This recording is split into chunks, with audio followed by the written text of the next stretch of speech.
tentang panduan pelaksanaan OJT dan sedikit informasi mengenai hasil pelatihan kali ini. Bapak Ibu sekalian, tentang panduan pelaksanaan OJT tadi sudah kita bahas bersama sedikit ya. Jadi pada intinya adalah Bapak Ibu, sebentar, sebentar, sebentar. Hmm.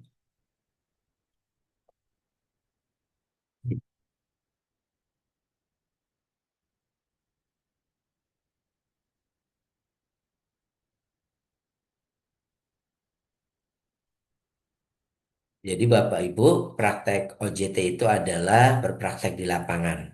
Ibu Bapak Ibu menjadi berpraktek sebagai penyelenggaraan di salah satu pelaku usaha.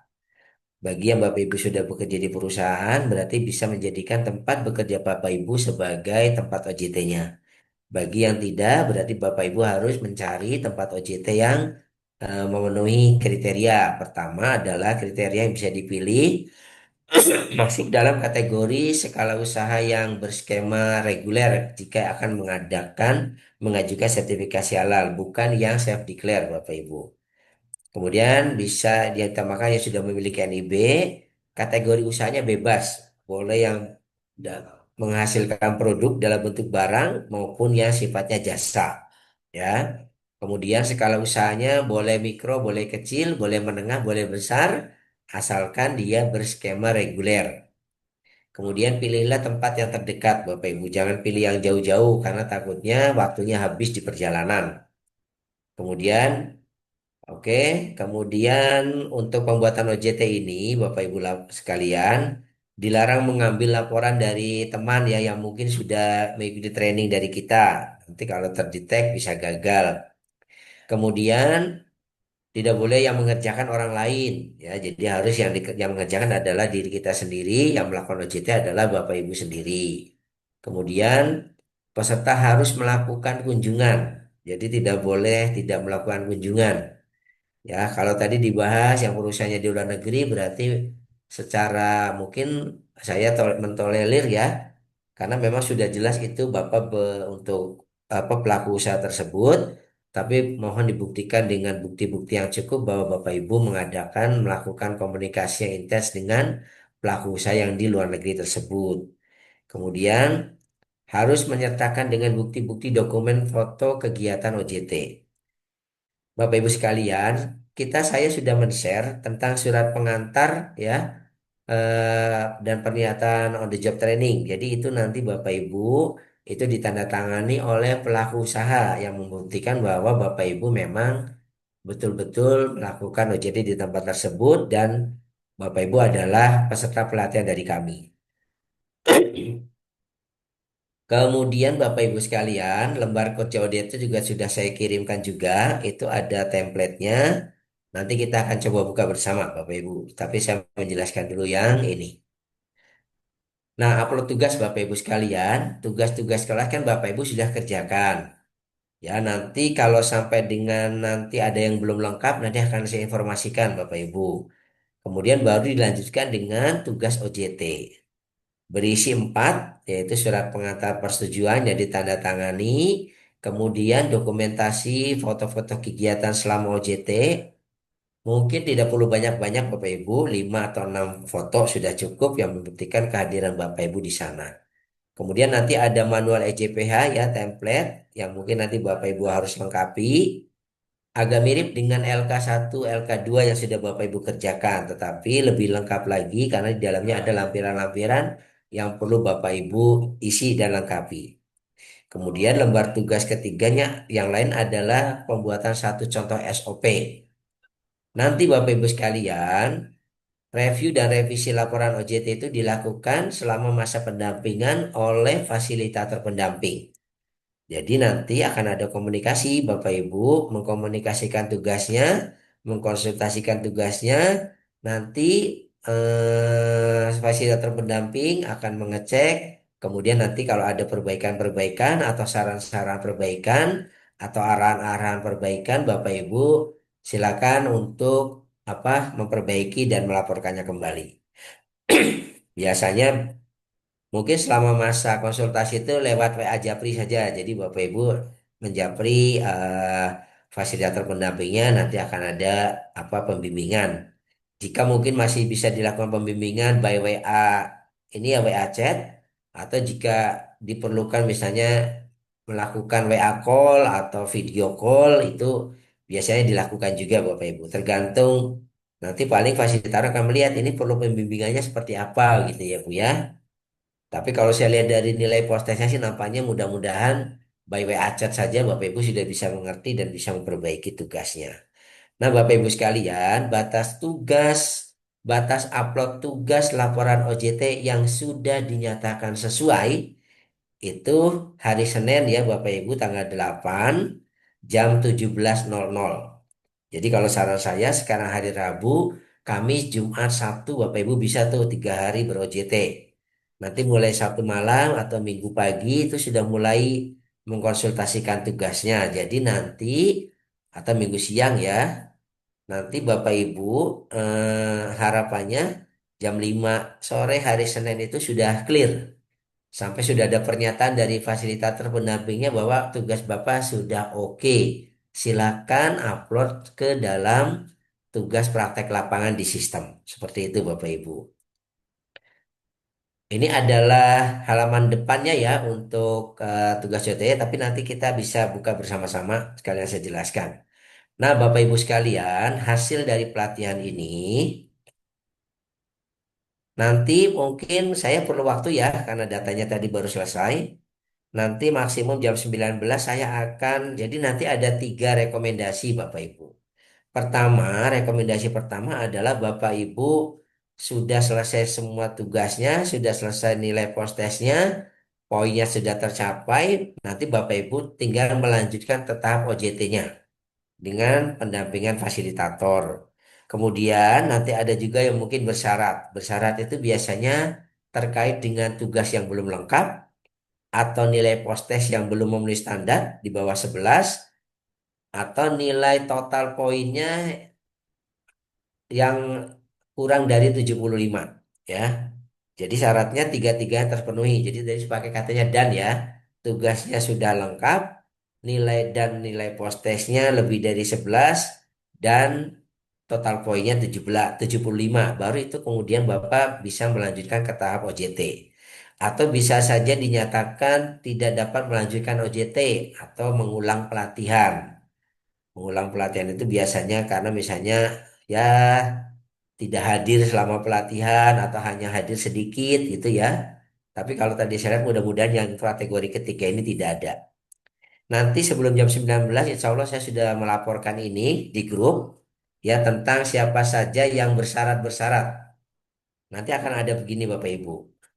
Saya akan umumkan secara umum seperti ini dulu ya. Mungkin halaman pertama begini yang tidak dapat melanjut yang dapat melanjutkan OJT berapa orang, yang bersyarat karena harus melengkapi tugas ada berapa orang, yang bersyarat karena harus mengulang postes ada berapa orang, dan yang tidak lulus atau mengulang pelatihan ada berapa orang. Nanti summary-nya akan saya kirimkan mungkin ini di halaman di apa capture yang pertama. Nanti Bapak Ibu sekalian, saya akan juga mengumumkan bagi yang bersyarat.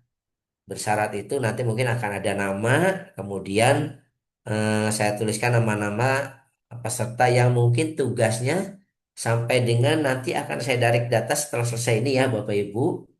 Mungkin setelah selesai saya langsung akan tarik datanya dengan asumsi sekarang sudah Bapak Ibu sudah tidak mengotak-ngatik tugas lagi nih. Nanti saya akan tarik datanya dan kemudian akan saya umumkan siapa-siapa yang masih bersyarat karena tugas kelasnya belum lengkap.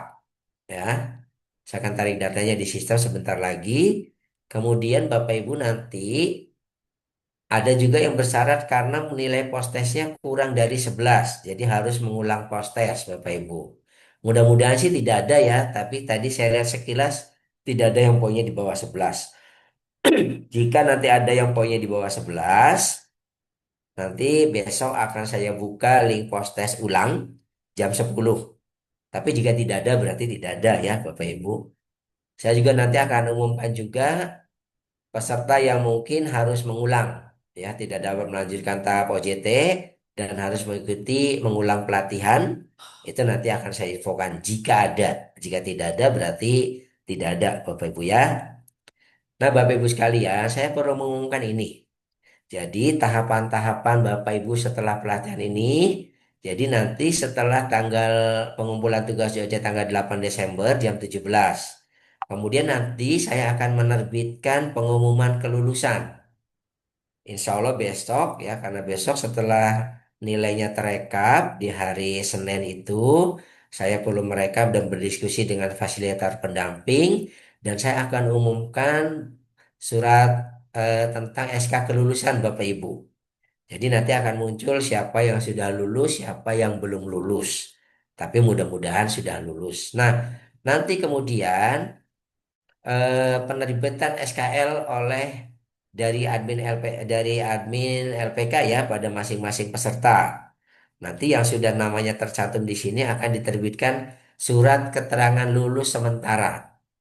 Ini perlu dikeluarkan karena ini terkait ke tahapan selanjutnya, yaitu sementara menunggu sertifikat yang dikeluarkan oleh Badan BPJPH juga, tapi surat keterangan lulus ini dipergunakan bagi Bapak Ibu yang akan mengikuti uji kompetensi.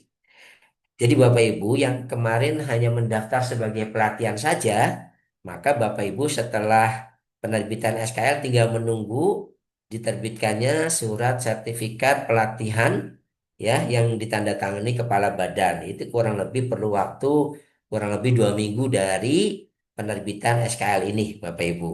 Jadi nanti yang hanya mengikuti pelatihan tinggal menunggu proses diterbitkannya sertifikat pelatihan. Tapi bagi Bapak Ibu yang mengikuti proses, yang mengikuti paket dengan uji kompetensi, maka setelah SKL ini terbit, nanti akan ada briefing bagi peserta yang mengikuti uji kom. Briefingnya dilakukan secara online, Bapak Ibu. Mengapa perlu dibriefingkan? Karena nanti akan dijelaskan juga skemanya seperti apa, waktu pelaksananya kapan, dan eh, tempatnya di mana. Karena begini Bapak Ibu, karena uji kompetensi itu mempertemukan antara Bapak sebagai asesi dengan asesor. Dan itu artinya harus ada kesepakatan waktu yang sama. Karena Bapak Ibu akan bertemu dengan, jadi secara offline satu persatu diuji oleh para asesor kita. Oleh asesor ya, karena satu orang, satu asesi diuji oleh satu asesor. Jadi Bapak Ibu yang diuji namanya asesi, Bapak Ibu nanti para asesor yang menguji disebut sebagai asesor. Nah, ini kurang lebih nanti setelah penerbitan SKL akan diumumkan oleh admin LSP. Ya, jadi ini lingkupnya LSP nih Bapak Ibu yang coklat-coklat ini. Nanti setelah briefing, kemudian nanti Bapak Ibu akan diarahkan untuk mengikuti uji kompetensi sesuai kota dan area masing-masing ya. Kalau Bapak Ibu ada di wilayah Jabodetabek, berarti ujiannya mungkin akan di sini. Bagian di luar kota, tergantung kita punya tempat uji kompetensinya di mana. Kalau misalnya Bapak Ibu berada di Solo, di Malang, di Surabaya, di Jember, di Jogja, itu ada tempat uji kompetensi sendiri. Artinya nanti Bapak Ibu tidak perlu datang ke Jakarta. Bagi yang di Kalimantan, saya kurang tahu ya di Kalimantan di mana, tapi nanti akan diatur di saat briefing ini Pak, nanti akan dijelaskan. Kemudian nanti akan ada sidang komite, ini areanya LSP. Nanti setelah Bapak Ibu ikut uji kompetensi dan kemudian di dalam uji kompetensi itu dinyatakan kompeten, Bapak Ibu tinggal menunggu sertifikat kompetensi yang diterbitkan oleh BNSP ya, kurang lebih 3 sampai 4 minggu dari pelaksanaan uji kompetensinya Bapak Ibu. Jadi ditunggu karena prosesnya harus melalui BNSP ya. Nah ini jadi Bapak Ibu yang kalau sudah mengenai masalah uji kompetensi berarti Bapak Ibu nanti akan berkomunikasinya dengan LSP, Lembaga Sertifikasi Profesi Halal Indonesia. Nanti akan dihubungi oleh adminnya Bapak Ibu. Nah ini adalah sertifikat pelatihan yang nanti akan Bapak Ibu terima. Bagi peserta yang mengikuti pelatihan saja, nanti sertifikatnya mendapatkan seperti ini, Bapak Ibu. Ya, jadi ada sertifikat pelatihan penyedia halal, ditandatangani secara elektronik oleh Bapak Haikal Hasan sebagai Kepala BPJPA saat ini dan ditangani oleh pihak Halal Institute. Nah, sertifikat inilah yang akan Bapak Ibu gunakan bagi yang akan melakukan sertifikasi produk halal ya untuk perusahaannya. Ini yang untuk yang hanya mengikuti pelatihan saja. Nah, bagi Bapak Ibu yang mengikuti uji kompetensi, maka selain sertifikat pelatihan juga akan nanti mendapatkan sertifikat kompetensi sebagai penyelia halal dan ini diterbitkan oleh BNSP, Badan Nasional Standarisasi Profesi. Gambarnya ada Garudanya Bapak Ibu dan ini sebagai penyelia halal. Halal Supervisor berlaku selama 3 tahun. Nanti kalau sudah 3 tahun harus diperpanjang dengan melakukan uji kompetensi kembali. Nah, formatnya nanti akan Bapak Ibu terima seperti ini. Oke, Bapak Ibu sekalian, sekarang yuk saya akan buka ini template manual ECPH ya. Sebetulnya sudah sudah terbahas di LK12. Tapi boleh kita sedikit ulas di sini ya Bapak Ibu.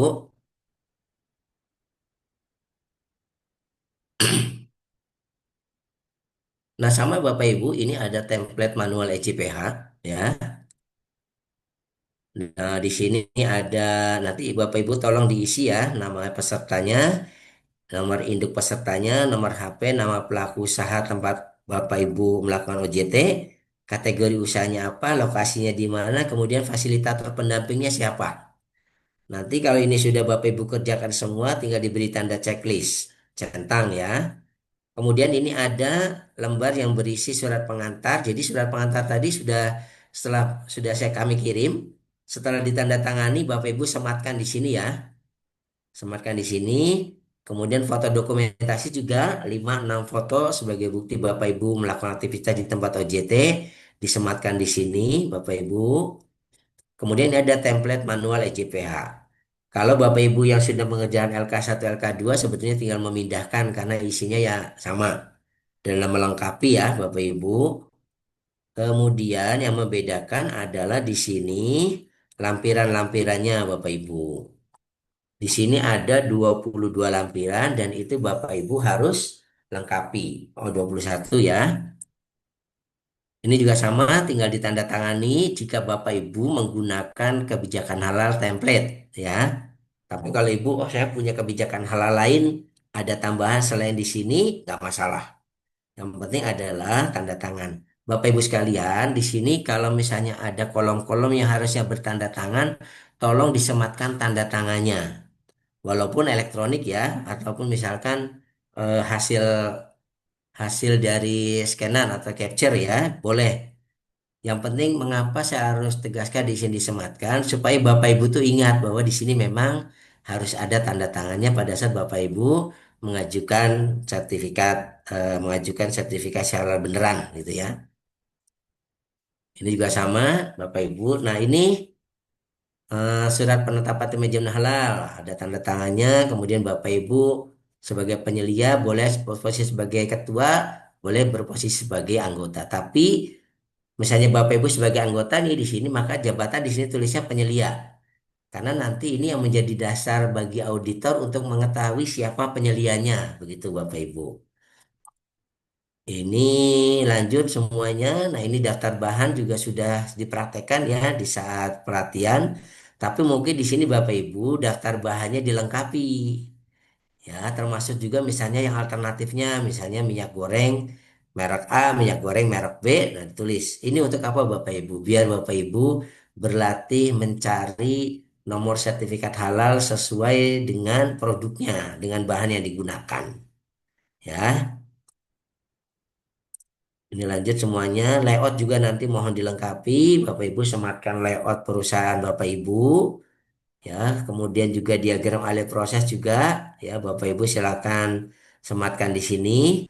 Kemudian di sini ada catatan pembelian. Bapak Ibu mengambil beberapa tanggal tentang catatan pembeliannya. Kemudian di sini catatan form pemeriksaan bahan. Ini maksudnya adalah Bapak Ibu, ini form-form yang Bapak Ibu bisa gunakan. Oh, saya sudah punya form pemeriksaan bahan sendiri, Pak. Silahkan boleh diganti. Yang penting adalah item pengecekan mengenai kehalalan itu ada di dalam form yang Bapak Ibu sematkan di sini, ya. Artinya kalau misalnya Bapak Ibu sudah punya form yang mau sudah diintegrasikan dengan sistem lain, berarti Bapak Ibu mungkin yang versi revisinya yang ada keterkaitan dengan pemeriksaan keterkaitan dengan halal. Itu ya, catatan penyimpanan juga sama. Hasil produksi ya.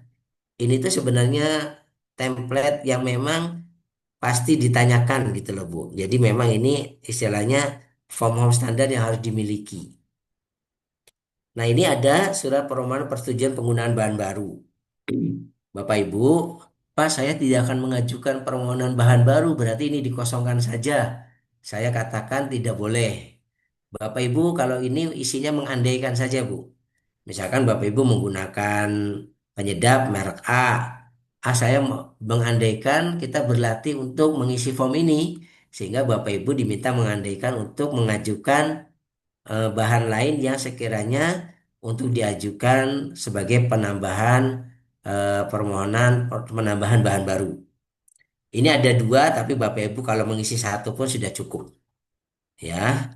Kemudian form pengawasan. Kalau di dalam pelatihan tadi hari ini itu kan form pengawasannya berupa ini ya hasil dari pengawasan berdasarkan studi kasus. Tapi kalau ini Bapak Ibu sekalian, Bapak Ibu ini mengisi form pengawasan ini berdasarkan hasil pengawasan yang Bapak lakukan di tempat Bapak melakukan OJT. Ya, jadi ini real. Apa Bapak Ibu melakukan OJT yang Bapak Ibu beberapa hasil masukan-masukannya, hasil pengawasannya silakan dituliskan di sini dan diberikan rekomendasi sesuai yang Bapak Ibu sudah ketahui selama pelatihan ini. Kemudian ini juga sama, penanganan produk yang tidak memenuhi kriteria halal. Kalau di dalam pelatihan itu kan berdasarkan studi kasus, tapi kalau di sini Bapak Ibu berdasarkan cerita yang terjadi di pelaku usaha Bapak Ibu. Ya, jadi ini mengandaikan ada ada Bapak Ibu mengandaikan ini misalkan terjadi sesuatu yang tidak memenuhi kriteria, bagaimana Bapak Ibu menanganinya sesuai dengan apa yang sudah Bapak Ibu terima selama pelatihan 3 hari ke belakang ya. Checklist audit ini ada checklist audit Bapak Ibu silakan Bapak Ibu gunakan untuk melakukan audit internal di pelaku usaha yang Bapak Ibu lakukan OJT selama 3 hari, kami cuma satu besok ya, Rabu kami cuma Sabtu. Silakan Bapak Ibu isi. Nanti kalau Bapak Ibu tolong minimal ada satu temuan. Nanti temuannya dituliskan. Dari sini kalau kelihatan ada satu yang tidak nih, Bapak Ibu tolong membuat laporan auditnya berdasarkan temuan yang ada di lampiran sebelumnya, yang ini. Ya, jadi nanti Bapak Ibu membuat laporan audit. Kalau di pelatihan kemarin kan berdasarkan studi kasus. Kalau ini berdasarkan apa yang Bapak Ibu temukan di pelaku usaha tempat OJT Bapak Ibu. Kemudian rajulang manajemen juga sama ya, beberapa masukan tolong dibuatkan. Kemudian ini lembar tugas contoh pembuatan satu SOP Bapak Ibu ya, tolong nanti disematkan di sini SOP contohnya. Nah, ini ada contoh ya, contoh format SOP. Kalau Bapak Ibu ingin membuat SOP dan belum pernah tahu formatnya, Bapak Ibu bisa menggunakan format ini. Nanti tinggal dipasangkan di sini ya, sesuai dengan SOP yang Bapak Ibu ingin buat. Tapi bisa bagi Bapak Ibu yang sudah punya SOP tersendiri di perusahaannya, silakan Bapak Ibu tinggal menyesuaikan dengan persyaratan halal, kemudian disematkan di sini. Formatnya saya ibu sudah punya format tersendiri sesuai sama format yang sudah ada, silahkan. Tapi jangan lupa isinya harus apa istilahnya disesuaikan dengan standar halal ya. Jadi Bapak Ibu membuat satu contoh saja. Karena nanti kan penyelia pasti akan mereview semua SOP Bapak Ibu. Terutama SOP-SOP yang terkait dengan activity 7 tahapan PPH itu pasti Bapak Ibu nanti akan lakukan revisi. Nah, itu Bapak Ibu sekalian ya yang terkait dengan template tugas OJT yang harus Bapak Ibu kerjakan dan harus Bapak Ibu selesaikan maksimum di hari Senin jam 17.00. Silakan jika ingin ada yang ditanyakan, dipersilakan Bapak Ibu. Pak, saya izin tanya, Pak. Silakan Bapak. Pak, kalau perusahaan kita kan pet food ya, Pak. Saya mau ngambil dari situ atau dari tempat lain yang memang secara ini ya, KMA-nya ada yang masuk gitu. Boleh Bapak, nggak apa-apa sih. Apa? Jadi ya kita sambil Bapak mempersiapkan aja Pak. Nggak apa-apa, pakai aja Pak nama usaha Bapak. Oke, berarti di pet food aja ya, Pak ya? Iya, nggak apa-apa Pak. Oke, oke. Kan Thank you, memang Pak. Bapak tuh agak ragu Pak ya. Saya paham karena Agak, udah agak baru. ragu sih. Tapi Hmm. sebagai apa ya, berlatihlah Bapak gitu ya. Nanti kalau ternyata approve kan tinggal melengkapi gitu loh Pak. Oke, oke. Artinya tetap saya menggunakan existing company aja ya. Ya, Bukan, silahkan nggak Pak. perlu saya Silahkan. nyari nyari tempat lain yang memang food atau apa gitu ya. Nggak perlu. Oke, Tapi kalau ya. mau nyari food ya silahkan sih. Yang penting saya ada laporan OJT-nya Pak. Oke, oke. Baik, baik. Thank you, Pak. Ya Pak, sama-sama. Iya Pak, Silakan yang lain. izin bertanya Pak, saya Muhammad Ya, Iskandar silakan Pak. Pak. Iya Pak, Silakan Pak Iskandar. seandainya Pak ya ketika di dalam OJT kita ini di perusahaan kerja gitu ya, pada saat OJT itu belum menemukan kasus-kasus terkait audit internal Pak, apakah tidak perlu dicantumkan apa, formatnya tersebut gitu Pak? Karena kebetulan Memang memang ada. saya kan di perusahaan distribusi logistik ya Pak. Mm-mm. Eh, jadi sejauh ini sih sangat jarang sekali ya Pak terkait itu. Mungkin case by case aja gitu. Bapak coba baca klausulnya Pak. Misalkan apa ya? Hmm, apa misalkan Bapak menemukan sesuatu yang Bapak coba lihat Pak klausul-klausul yang ada di dalam itu ya. Apa yang ada di dalam checklist ya Pak ya. Baik. Kalau memang ada yang belum dipenuhi, Bapak bisa itu. Jadi istilahnya Bapak mengandaikan satu temuan deh gitu bahasanya. Supaya apa Pak? Sasarannya adalah Bapak berlatih membuat laporan audit sebetulnya. Oke, baik. Berarti bisa dilihat dari sisi dokumentasinya gitu ya Pak, bukan cuma Bisa, dari teknis iya, operationnya gitu ya Pak. ya. Misalnya Oke, baik. Bapak belum memiliki SOP pembersihan gitu ya, Oke, oke. yang memenuhi standar kehalalan produk gitu, berarti kan Bapak kan menemukan satu temuan tuh, saya tulis. Tadi dah, tapi Bapak kan sudah sasaran kami ini begini Pak. Apa yang sudah dilatih ini kemudian diimplementasikan dan Bapak pernah melakukannya gitu. Sehingga Bapak Oh, nanti kalau pada saat benar-benar menjadi penyelia itu minimal tahu saya pernah melakukan ini sehingga Bapak ingat gitu. Kalau iya, dikosongkan berarti Bapak seolah gimana ya lupa ya gitu. Tapi kalau Bapak pernah melakukan jadinya ingat. Itu sih iya sasaran Pak. pelatihan kita itu. Oke, baik Pak. Kemudian satu lagi Pak, apakah sah-sah saja Pak ketika hasil OJT ini kita langsung implementasikan ke perusahaan gitu, dijadikan suatu peraturan yang resmi Ya, gitu Pak?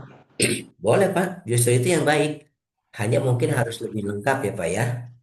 oke Mm-mm. baik Pak. Oke, Ya, oke, saya bilang sih ini sebagai awalan, Pak.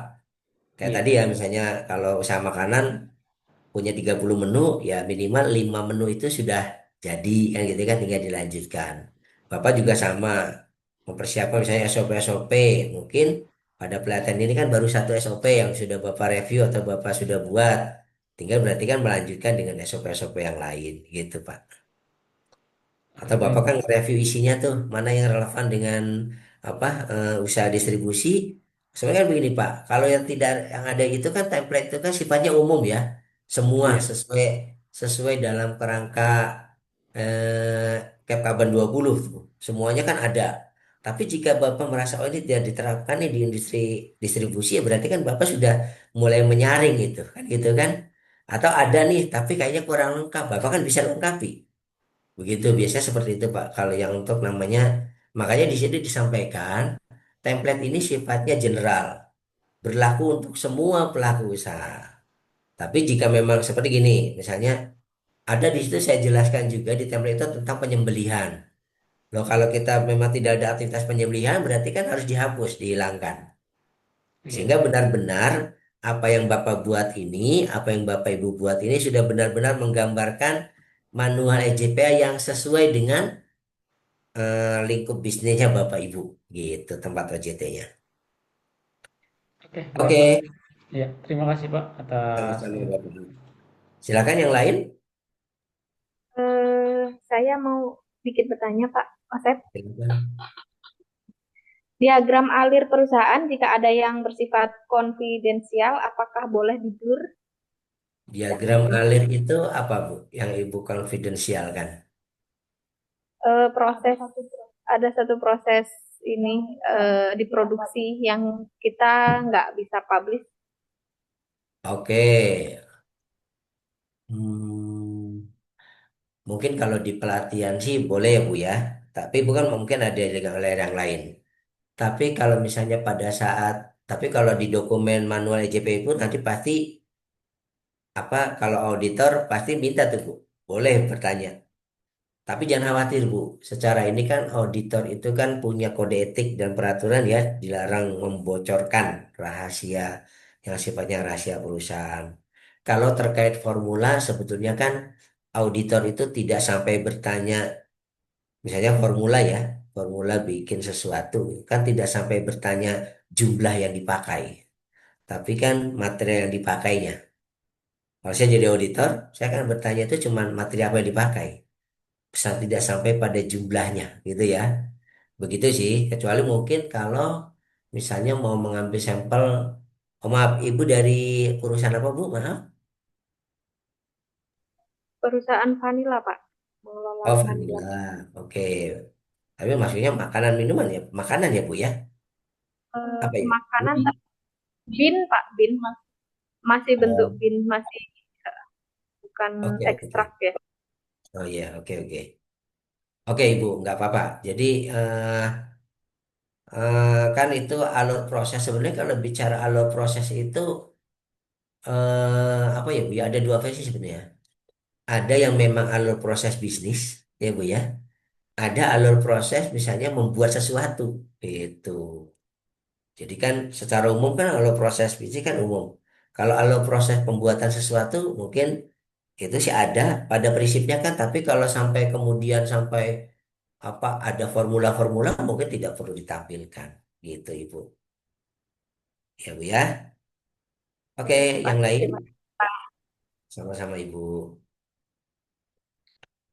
Oke, sudah jelas semua? Kalau sudah jelas, mari kita tutup. Benar nih, ada lagi ya? Pak, saya Pak Bangga, sedikit bangga. Saya Pak, untuk nanya Oke, eh, silakan lanjut. untuk eh, untuk terkait OJT ini kan diminta untuk ada surat keterangan dari PU. Ya, Itu harus asli PU iya dong. pemilik Kan usahanya. OJT-nya harus Oh gitu. benar-benar pelaku usaha, Bu. Jadi Oh jangan nggak bisa yang perusahaan fiktif. Enggak. Maaf, Ibu kan sudah bekerja atau mandiri nih, Bu? Ibu Feni. saya sudah bekerja Ya di sudah, pakai perusahaan mandiri. perusahaan ini biji plastik dan kantong. Ya udah itu, Bu. Tempat OJT-nya nggak apa-apa. Oh, oke. Oh, saya kira tuh apa udah cukup dari surat keterangannya dari manajer kita, atasan kita gitu. Oh, begini, Bu. Sebetulnya kan biar Ibu, atasan Ibu tahu bahwa Ibu kemarin ikut training dan sekarang lagi ngerjain OJT. Iya, Biar, iya tahu sih. iya, artinya kan kalau Ibu misalnya agak nggak bisa diganggu karena mengerjakan tugas OJT kan jadinya enak sebenarnya gitu. Mm-mm. Memang ada tahapan itu yang dilalui. Gitu, Ibu. Hmm, oke. Jadi Karena memang Ibu harus tetap sibuk PU-nya langsung melibatkan ya. tanda tangan, misalnya ya minimal penanggung jawab tertinggi di pabrik Ibu. Kalau orang, Hmm, mm-mm. kalau owner mungkin kan nggak di sini ya Bu ya, gitu lah. Mm-mm. Misalnya GM yang istilahnya penanggung jawab tertinggi, di situ kan kan seperti SK penetapan penyediaan halal, kemudian SK Mm-mm. tim manajemen halal itu kan memang kemudian kebijakan halal itu kan memang harus ditandatangani top manajemen. Kalau Oh, form-form ya form-form mm-mm. operasional seperti pemeriksaan kedatangan bahan, kemudian form apalagi tuh form distribusi, form kedatangan, form pengecekan itu mungkin tidak perlu sampai top ya. Mungkin itu kan pada Mm-mm. level manajer pun cukup. Tapi kalau yang sifatnya penetapan seperti manual seperti ini, manual EJBH ini kan tanda tangannya harus top. Kemudian penunjukan penyedia halal harus top. Penunjukan tim Mm-mm. manajemen halal harus tanda tangan top. Kebijakan halal harus ditandatangani top. Kemudian penetapan misalnya tim auditor gitu ya. Internal auditor mungkin harus top. Seperti sih Bu. Tapi kalau yang Mm. sifatnya form operasional yang mungkin cukup ditandatangani, misalkan cukup sampai kalau misalnya terkait di produksi ya berarti manajer produksi. Terkait dengan aktivitas di gudang ya berarti kan cukup manajer gudang. Seperti itu Bu. Oke. Terima kasih, Pak. Oke, sama-sama. Pak Unas, silakan Pak Unas. Ini Pak, di daftar bahan halal tuh Pak. Mm-mm. Nah kan ininya kan sebenarnya kan dari luar Pak. Untuk pengisian halalnya kan nggak bisa Pak, nggak ada tuh. Bagaimana itu? Bapak produksi apa Pak? Industrinya Parfum Pak. parfum. Iya, Parfum. Ya itu Pak mungkin dokumen-dokumen pendukungnya aja Pak. oke. Bapak itu Berarti kan. pakai sertifikat hasil lab aja Pak. Ya, COA, kemudian, tapi jika memang, tapi minimal ada lah Pak. Bapak parfumnya pabriknya di mana Pak? Di sini, Iya di sini. di sini. Bapak mencuci peralatan nggak Pak? Iya mencuci peralatan. Bapak pakai sabun ini dong. Mencucinya pakai sabun apa Pak? Kalau Mencuci untuk peralatannya, peralatan yang digunain buat itu pakainya alkohol Pak. Untuk alkohol. pembersihannya. Tapi kalau pencucian kayak biasa pakai sunlight biasa. Oke. Ya, itu masuk bahan Cuman Pak. kan kayak ya siap. Contoh bahan yang digunakan kan itu. Kemudian jangan lupa ya Pak ya, di situ bagi Bapak Ibu yang mengemas produk, jangan lupa. Jadi bahan di situ tuh ada bahan-bahan yang tadi, bahan baku. Jangan lupa masukkan juga bahan pembersih dan bahan kemasan. Ya, jika mengemas produk berarti bahan kemasan mohon dimasukkan. Jika ada aktivitas pembersihan yang menggunakan bahan pembersih, berarti masukkan bahan juga di situ. Ya, bagian dari bahan pembersih tolong masukkan. Mengapa saya tekankan begitu? Karena ini wajib. Karena nanti auditor juga pasti bertanya tuh, ya kan bahan bahan itu ada bahan baku, ya, ada bahan, kemudian ada bahan penolong pembersihan, ada bahan kemasan. Bagi yang mengemas ya Bapak Ibu, misalnya produknya itu dikemas dalam plastik, dikemas dalam apa ini berarti harus ada keterangan bahan kemasannya, terus flyernya. Kalau sudah halal berarti tampilkan halalnya gitu Pak. Oke, ada lagi? Silakan. Oke, jika sudah selesai ya. Oke, Bapak Ibu sekalian, sekali lagi terima kasih. Kita sudah masuk penutupan. Saya juga sebentar lagi akan narik data. Bapak Ibu sekalian, sekali lagi terima kasih telah mengikuti, mempercayakan pelatihan ini kepada Halal Institute. Ya, sekali lagi kami berusaha semaksimal mungkin untuk dapat memberikan, menciptakan penyedia halal yang kompeten ya Bapak Ibu. Semoga Bapak Ibu setelah pelatihan ini dan OJT ini kemudian menjadi penyedia halal di pelaku usaha manapun, tempat Bapak Ibu bekerja atau tempat-tempat lain yang Bapak Ibu fasilitasi, dan kemudian mudah-mudahan dapat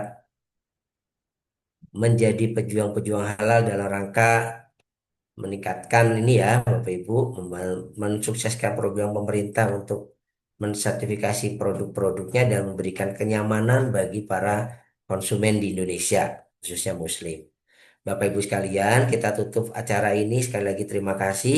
Saya mewakili Al Institut, mewakili para fasilitator dan narasumber yang telah berperan di pelatihan ini. Saya ucapkan terima kasih dan saya ucapkan juga mohon maaf atas segala kekurangannya. Kalau memang ada sesuatu yang mungkin kurang berkenan di hati peserta semua. Saya tutup ya Bapak Ibu sekalian. Sukses buat semua. Salam sehat, salam berhasil, salam integritas. Assalamualaikum warahmatullahi wabarakatuh. Waalaikumsalam Waalaikumsalam warahmatullahi warahmatullahi wabarakatuh. wabarakatuh. Terima kasih, Terima Pak. kasih, Pak Ya. Ustadz.